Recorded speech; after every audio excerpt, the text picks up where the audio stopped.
اللہ اللہ اللہ۔ جی پوچھیے۔ کیا اعلیٰ حضرت اور اشرف علی تھانوی ایک ہی استاد کے شاگرد ہیں، اور کیا انہوں نے ایک ہی مدرسے سے تعلیم حاصل کری؟ بالکل صحیح بتایا آپ نے۔ کسی شخص نے کہا نا جھوٹ بولنے کے لیے طریقے کی ضرورت ہوتی،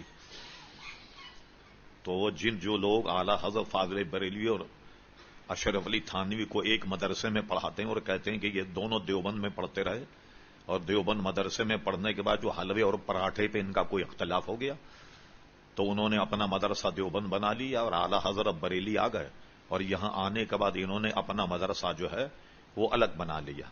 اب سنیے، اعلیٰ حضرت فاضل بریلوی کی پیدائش ہے 1272، سن عیسوی کے اعتبار سے ہے 1856۔ اعلیٰ حضرت فاضل بریلوی 1 سال کے تھے تو جنگ آزادی، جہاد آزادی لڑی گئی، جس کو 57 کی جنگ کہتے، جو انگریزوں کے خلاف علامہ فضل حق خیر آبادی رحمت اللہ علیہ نے فتویٰ دیا، اور پورے ہندوستان میں لاکھوں آدمی مرے، فوجی بھی مرے، بہادر شاہ ظفر کا زمانہ تھا، اور جو مسلمان مجاہدین تھے ان کے جنرل، ان کو بھی شہید کیا گیا۔ یعنی اگر آپ سقوط دہلی کا نقشہ ملاحظہ فرمائیں تو پورے دہلی میں لاشیں ایسی پڑی تھیں کہ کتے ان کے پیٹ میں سے آنتیں نکال کر کے کھا رہے تھے۔ پوری دلی کا مسئلہ یہ تھا، سمجھے؟ تو یہ اس کو جنگ آزادی، جہاد آزادی کہتے ہیں، کہ جس پہ تقریباً 98 یا 99 علماء کے دستخط تھے کہ انگریز سے جہاد فرض ہے اس پر، اور اس کے سرکردہ جو تھے وہ علامہ فضل خیر آبادی رحمت اللہ تعالی تھے، جن کو جزائر انڈیمان بھیج دیا گیا۔ بہت سارے علماء کو جو ہے وہ پھانسی دے دی گئی۔ اب آپ نے آج جو ہے کیا ہے چل رہا ہے جناب، 1400 کون سا سن چل رہا ہے؟ 33 ہے، 33 ہے۔ ٹھیک آج سے 33 سال پہلے اخبار میں جائیں، فائل نکالیں اور دیکھیں کہ جشن دیوبند کب منایا گیا۔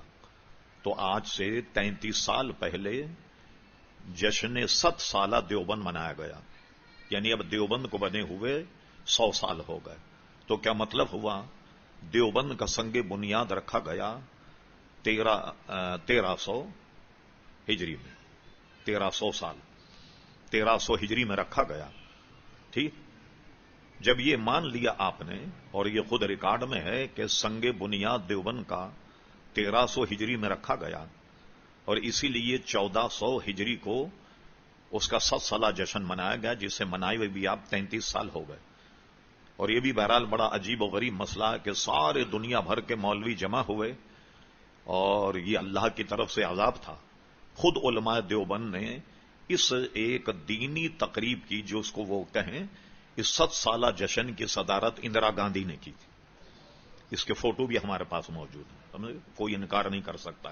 اندرا گاندھی، اور اندرا گاندھی کو بٹھایا کہ سارے مولوی تو نہیں، جیسے اسٹیڈیم نہیں ہوتا کہ ایسے بتدریج سیٹیں ہوتی ہیں، تو ایسے علماء اور مولوی پورے دیوبندی وہاں بیٹھے تھے، اور اوپر سر پر اندرا گاندھی بیٹھی ہوئی تھی، ٹھیک؟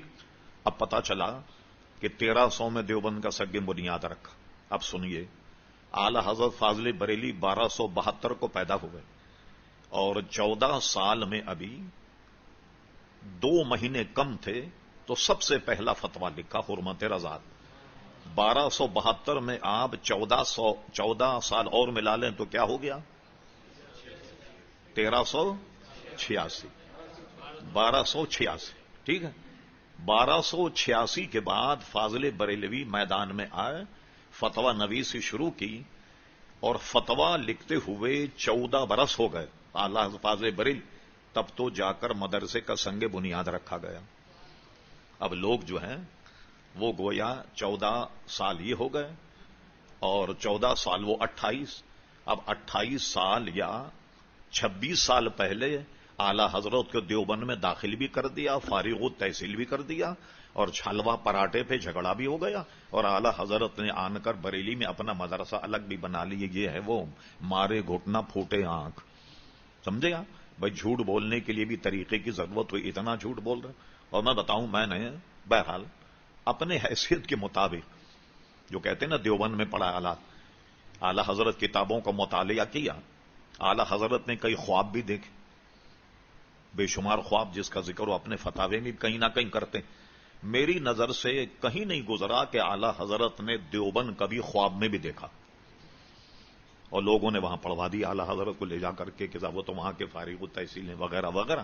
اس سے اندازہ لگائیے یہ کتنا جھوٹ ہے، صرف آپ کی دلچسپی کے لیے کہتے ہیں کوئی جھوٹ بولے نا تو طریقے کی ضرورت ہوتی ہے، وہ طریقہ کیا ہے جھوٹ بولنے کا وہ بھی سن لیجیے آپ۔ میں اس لیے کہ ذرا نگرانی رکھیں آپ، کیا تاریخ ملائیے ذرا دیکھیے آپ، تاریخی اعتبار سے کتنی یکسر غلط اور جھوٹ بات ہے۔ کوئی صاحب مہمان کسی کے یہاں آئے، انہوں نے ان سے کہا کہ آپ کھانا کھا کے جائیے۔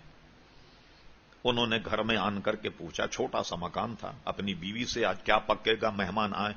بیوی تھی کوئی تیز ترار آج کل کی، کہنے لگے خاک پکے گا، جب دیکھو مہمان چلے یار، ابھی چائے بناؤ تو ابھی یہ کرو وہ کرو، خاک پکی۔ مہمان نے سن لیا، وہ جب باہر آئے تو انہوں نے کہا صاحب معذرت کھانا وانا تو ہم نہیں کھائیں گے۔ کہنے کیا ہوا، کیوں برا لگا؟ کہنے لگے بیگم کی آواز آئی خاک پکے گا۔ ارے کہنے لگے آپ سمجھے ہی نہیں، یہ بتائیے آپ خاک کا الٹا کرو تو کیا بنتا؟ اس نے کہا کاخ۔ کہنے لگے کاخ فارسی میں محل کو کہتے ہیں، اب محل کا الٹا کرو کیا بنتا ہے؟ انہوں نے کہا لحم۔ کہنے لگے لحم عربی میں گوشت کو کہتے ہیں۔ تو میری بیگم نے کہا کہ آج آپ کے مہمان آنے کی خوشی میں گوشت پکے گا۔ دیکھا آپ نے کیسا نبھایا جھوٹ۔ اور خدا کے بندو جھوٹ بولو تو کم سے کم طریقہ تو سیکھو جھوٹ بولنے کا۔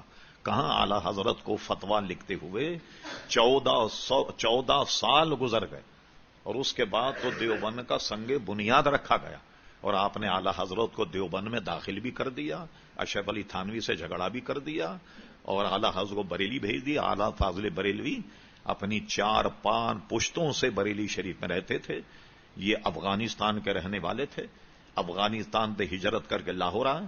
یہ لاہور کا جو شیش محل ہے یہ اعلی فاضل بریلوی کے جد امجد کی ملکیت تھی۔ بریلی شریف آئے، سعادت یار خان جس کو آج کہتے ہیں نا بریگیڈیئر، تو یہ مغلیہ سلطنت کی فوج کے بریگیڈیئر تھے، اور ان کو پھر ان کے والد کو جو جاگیریں دیا کرتے تھے مغلیہ سلطنت کے تاجدار، وہ ساری جاگیریں اعلی فاضل بریلوی رحمت اللہ علیہ تک آئیں، اور یہی وجہ کہ اعلی حضرت نہ کسی سے کبھی چندہ لیا اور کوئی معاملہ نہیں۔ وہ مالی طور پر ایک نواب تھے، اور ان کو لکھنے پڑھنے میں سے فرصت نہیں ملتی، تو اپنے بھائی مولانا حسن رضا خان صاحب فاضل بریلوی رحمت اللہ علیہ سے فرمایا یہ زمین کے تمام امور تم جانو، مجھے اس میں سے کچھ نہیں چاہیے، مجھے صرف جوابی لفافے، قلم، سیاہی اور کاغذ جو میرے لکھنے کا کام ہے بس یہ مجھے چاہیے۔ تو ساری گھر کی ضرورتیں وہ پوری کرتے، اور قلم، دوات، کاغذ، لفافے، اس لیے کہ اعلیٰ حضرت جوابی لفافہ بھی نہیں مانگتے کسی سے، اور کیا کہتے ہیں کوئی اگر خط لکھتا تو اپنے پاس سے جوابی لفافہ اس کو ارسال کرتے۔ فتح رضویہ میں ایک جگہ بھاولپور ایک ریاست، بھاولپور کے نواب صاحب نے عدالتی امور میں کچھ اعلیٰ حضرت سے رجوع کیا جو فتح رضویہ میں موجود ہے۔ حضرت یہاں عدالتی نظام یہ ہے، قاضیوں کے لیے، عدالت کے لیے یہ قواعد کچھ ہیں، ذرا اسے مرتب کر کے بھیجیے گا تاکہ ان کو نافذ کیا جائے۔ اس زمان میں نواب تھے، بڑے سنی صحیح العقیدہ لوگ تھے، دیندار لوگ تھے، اللہ سے ڈرنے والے لوگ تھے، کچھ قواعد اور ضوابط آپ مرتب کریں یہاں کی عدالت کے لیے۔ ساتھ ہی نواب صاحب سے یہ سہو ہو گیا، آخر میں لکھا کہ جو معاوضہ ہو وہ بھی بیان کر دیجیے۔ ظاہر ہے کہ اتنی تحقیق جستجو پورا نظام عدالت آپ بنا کر بھیجیں گے تو کچھ نہ کچھ خدمت تو آپ کی جائے۔ اعلیٰ حضرت نے پورا نظام بنا کر کے دیا جو فتح رضیہ میں موجود ہے، اور آخری میں لکھا الحمدللہ فقیر کے یہاں فتاوے پر کوئی معاوضہ نہیں لیا جاتا، یہ بھی حل لکھ دیا۔ تو اس طریقے سے وہ دین کی الحمدللہ خدمت کرتے رہے۔ تو یہ لوگوں کا میں نے اس لیے کہا کہ کئی جگہ یہ سوال اٹھتا ہے، اس کو میں نے ذرا تفصیل اس لیے کر دی کہ آپ کے ذہن سے یہ بات نکل جائے کہ کوئی مولوی اشرف علی تھانوی اور ایک مدرسے میں پڑھتے رہے، ایک استاد کے شاگرد تھے، یہ بالکل سرے سے بات غلط ہے۔ یہ شواہد ساری کتابوں میں چھپی ہوئی موجود ہے، اس میں کوئی ابہام نہیں۔ اور کوئی صاحب اللہ اللہ اللہ اللہ اللہ اللہ